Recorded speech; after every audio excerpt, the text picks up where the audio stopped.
تو اس میں یہ فرمایا کہ جو لوگ سوسائٹی کے لیے خطرہ بن جائیں ان کو آپ 4 سزاؤں میں سے کوئی سزا بھی دے سکتے ہیں. یعنی آپ ان کو بدترین طریقے سے قتل کر سکتے ہیں، سلیب چڑھا سکتے ہیں، ہاتھ پاؤں مخالف سمتوں میں کاٹ سکتے ہیں، ان کو جلا وطن کر سکتے ہیں. تو یہ دونوں چیزیں اللہ تعالیٰ نے قرآن مجید میں بیان کی ہیں، رسول اللہ نے ان دونوں پر عمل کیا ہے اپنے زمانے میں. بس کوئی حدیث قرآن پر حکومت نہیں کرتی. قرآن مجید نے ایک چیز کے بارے میں یہ کہا کہ انتظار کرو اللہ کیا کہتا ہے، پھر اس کا جواب دیا. تو یجعل اللہ لہن سبیلا کا جواب ہے، ایک جواب دیا ہے سورہ مائدہ میں، دوسرا جواب دیا ہے سورہ نور میں. تو رسول اللہ نے اس پر عمل کیا ہے، آپ نے کوئی غلط بات نہیں کی. شکریہ. تو یہ جو رجم کیا ہے یہ سورہ مائدہ کی اس آیت کے تحت کیا ہے؟ جی ہاں بالکل، مائدہ کی آیت کے تحت. اور وہ مائدہ کی صورت میں آیا ہے کہ ان کے ساتھ یہ ہوگا، نہیں کہ آپ کرو. نہیں، اس میں تو سزائیں بیان کی گئی ہیں سورہ مائدہ میں. یہاں تو یہ کہا گیا تھا کہ ان کو اذیت دو اور اصلاح کر لیں تو اچھا چھوڑ دو، اور ان کو کہا گیا تھا کہ یا اللہ ان کو موت دے دے گا اور یا کوئی رستہ نکالے گا کہ اب ان کو کیا کرنا ہے. یہ ظاہر ہے کہ وہ عورتیں ہیں جو پروسٹیٹیوشن میں پکڑی گئی ہیں، تو ان عورتوں کے بارے میں یہ کہا کہ انتظار کرو. اس کے بعد جواب دے دیا اس بات کا، اور جواب مائدہ میں دیا ہے اور نور میں دیا ہے. تو رسول اللہ نے اس پر عمل کیا. بہت شکریہ، تھینک یو. بہت شکریہ. سوالات اب ختم ہو گئے. میں چاہوں گا کہ اپنا انوار بھائی سے گزارش کروں گا کہ وہ دعا فرما دیں، لیکن اس سے پہلے ڈاکٹر شکیل صاحب اور شراز صاحب سلام دعا کر لیں. شراز صاحب. جی السلام علیکم غامدی صاحب. جی وعلیکم السلام. آپ کو انہوں نے سوالوں کے لیے نہیں دعاؤں کے لیے رکھا ہوا ہے. جی ان کی ذرا نوازی ہے، بس کسی حساب میں کہیں رکھیں. اللہ نے یاد رکھتے ہیں، بھولتے نہیں ہیں ہمیں. ہم ان کے بڑے مشکور ہیں، اور آپ کے ساتھ ہماری جو ملاقات کرا دیتے ہیں، بہت ان کی بڑی مہربانی. بڑی تو میں پاکستان سے بات. یہ آج کل پاکستان گئے ہوئے ہیں. اچھا آپ پاکستان میں ہیں؟ جی جی جی جی. تو میں نے سارا پروگرام شروع سے ایک مختصر سی اگر اجازت ہو غامدی صاحب، ایک جگہ قرآن میں یہ ہے کہ لوگ آپس میں باتیں کر رہے ہوں گے کہ ہم دنیا میں 1 دن یا 2 دن رہے، تو یہ کیا کوئی وہ 50,000 سال کا ایک دن ہے یا کچھ اور بات ہے؟ کس حوالے سے یہ بات کہی گئی ہے؟ نہیں، وہ تو جو دنیا سے رخصت ہونے کے بعد برزخ میں زمانہ گزرا ہے اس کے بارے میں. اچھا. یعنی لوگ جب سو کے اٹھیں گے تو ایسے ہی لگے گا کہ جیسے صبح سوئے تھے اور دوپہر کو اٹھ گئے. اوکے، اچھا اچھا، ٹھیک. بہت شکریہ. بہت شکریہ. عثمان بھائی آپ بھی کر لیں ذرا بات. السلام علیکم. جی وعلیکم السلام. جی میرے پاس بھی خیر ایسے کوئی سوال تو نہیں، لیکن چلیں میں نے اب کہا ہے تو میں پوچھتا ہوں آپ سے کہ آج کے دور میں آپ کے خیال میں زبان سیکھنے کا اچھا طریقہ کیا ہونا چاہیے کہ ہماری مطلب اوور دی ایئرز زبان ان جنرل عربی یا اردو کے علاوہ عام زبان بھی جو ہے وہ اس کا معیار کافی گر گیا ہے، تو اس کو بہتر کرنے کا آپ کے خیال میں کیا طریقہ ہونا چاہیے؟ آپ کا سوال یہ ہے کہ بڑی عمر میں کیا کرنا چاہیے؟ جی دیکھیے بڑی عمر میں تو زیادہ مشقت اٹھانی پڑتی ہے. بچوں کے لیے زبان سیکھنا یا طالب علمی کے زمانے میں زبان سیکھنا بہت آسان ہوتا ہے. بڑی عمر میں تو میں ہمیشہ یہ کہتا ہوں کہ کسی ایک زبان پر کنسنٹریٹ کر لیں، جس کو بھی آپ کمیونیکیشن کی زبان بنانا چاہتے ہیں. اردو بھی ہو سکتی ہے، انگریزی بھی ہو سکتی ہے، یا کوئی اور زبان جو بھی آپ کو پسند ہو. باقی زبانیں آپ کمپریہنشن کے لیے سیکھیے. اگر ان میں بڑی عمر میں کمال پیدا کیا جائے، غیر معمولی لوگ تو ہر جگہ ہوتے ہیں، یہ بہت مشکل کام ہے. تو ایک زبان کو آپ پکڑ لیں جو آپ کی ابلاغ کی زبان ہونی چاہیے، کہ جس میں آپ ممکن حد تک بہتر سے بہتر، یعنی بولتے ہوئے تلفظ صحیح ہو، جملہ ٹھیک بنے، آپ کوئی بات کرنا چاہیں تو اس میں آپ کو رکاوٹ پیش نہ آئے. اس میں بار بار لغت دیکھنا، بار بار لفظوں کو صحیح کرنا، اچھے بولنے والوں کو سننا اس زبان میں، یہ بہت مفید رہتا ہے. سننا سب سے بڑھ کر، یعنی غور کے ساتھ. انگریزی زبان آپ نے سیکھنی ہے یا کوئی بھی، تو کسی ایک زبان پر آپ کنسنٹریٹ کریں گے تو امکان ہے کہ اس میں کافی بہتری ہو جائے گی.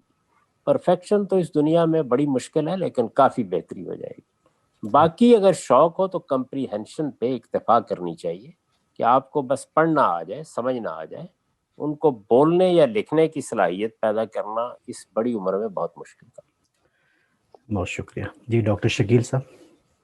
جی السلام علیکم استاد محترم. جی وعلیکم السلام. خیریت سے آپ ٹھیک ہیں؟ جی جی اللہ کا شکر ہے. بہت خوشی ہوتی ہے ہمیشہ آپ کو سن کر، دیکھ کر، آپ کی عالمانہ گفتگو، بڑی اور عنایت سلجھی ہوئی نوازی. زبان.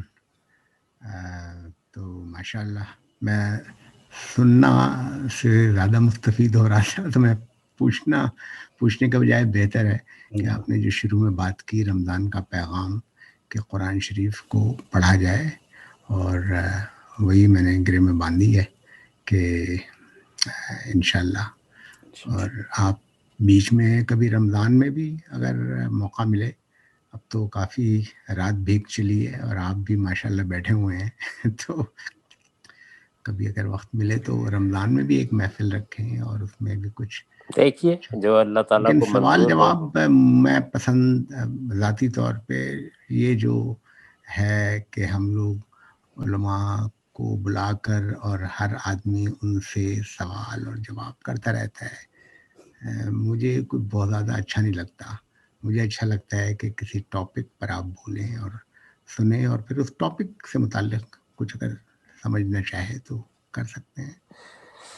وہ تو خیر جی ہفتے میں 2 دن جاری ہے، اس میں آپ براہ راست سن سکتے ہیں. اور رمضان میں بھی خیال ہے مشکات کی جو حدیثیں ہیں رمضان سے متعلق، ان کا میں درس دینا شروع کر رہا ہوں. 15 منٹ کا ہوگا، تو اس میں آپ براہ راست وہ چیزیں بھی سن سکتے ہیں. تو یہ تو لائیو نشر کریں گے ہم انشاءاللہ. بہت شکریہ. بہت اپنا شکریہ. خیال رکھیے. شکریہ ڈاکٹر صاحب. ہمارے پاس 2 منٹ ہیں، کوئی صاحب اگر رہ گئے ہیں اور وہ بات کرنا چاہتے ہوں تو کر لیں سلام دعا، اور پھر انوار صاحب کو گزارش کروں گا کہ وہ دعا کریں.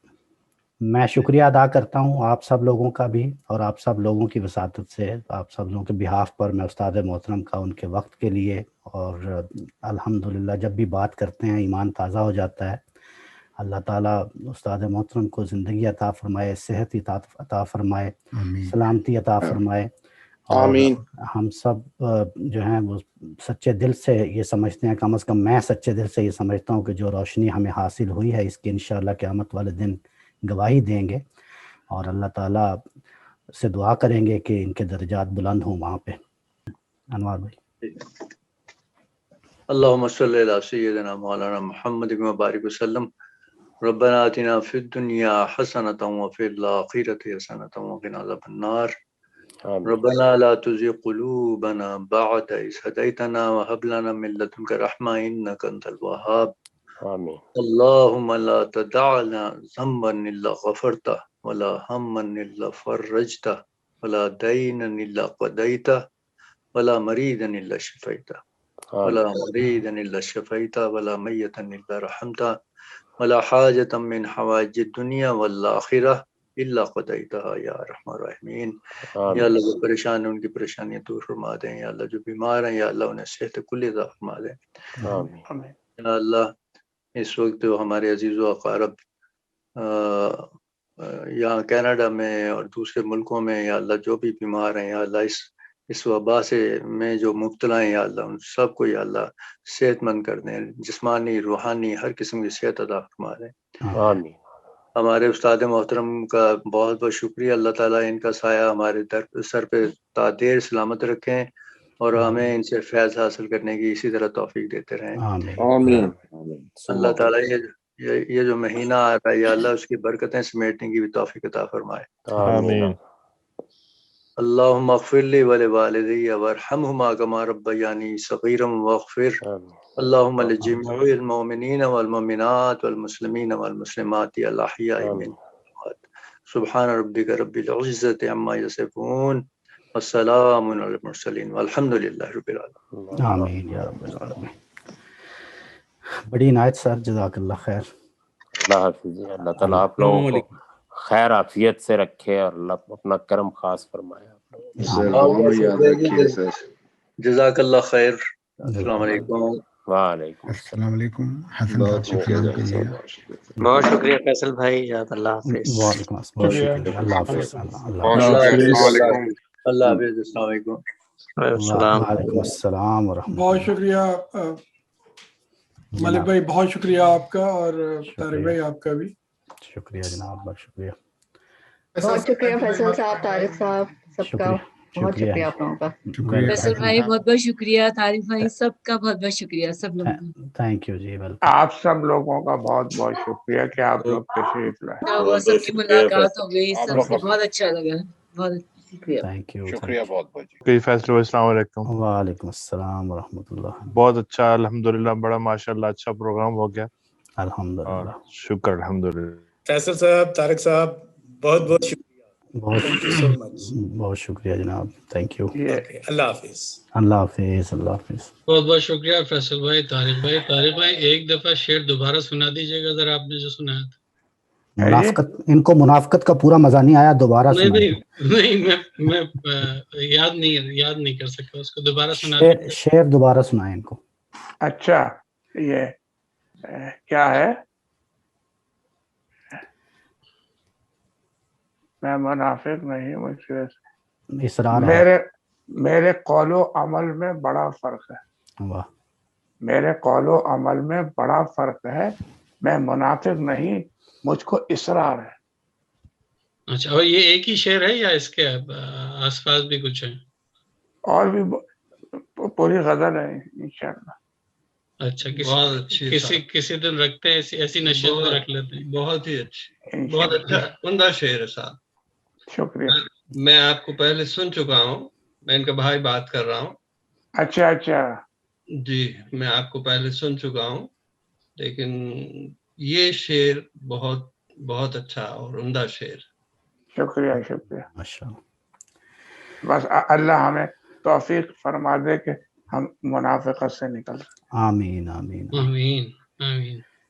چلیے جی، بہت بہت شکریہ آپ سب لوگوں کا. انشاءاللہ پھر ملاقات ہوگی آپ سب سے انشاءاللہ. بہت شکریہ. اللہ حافظ.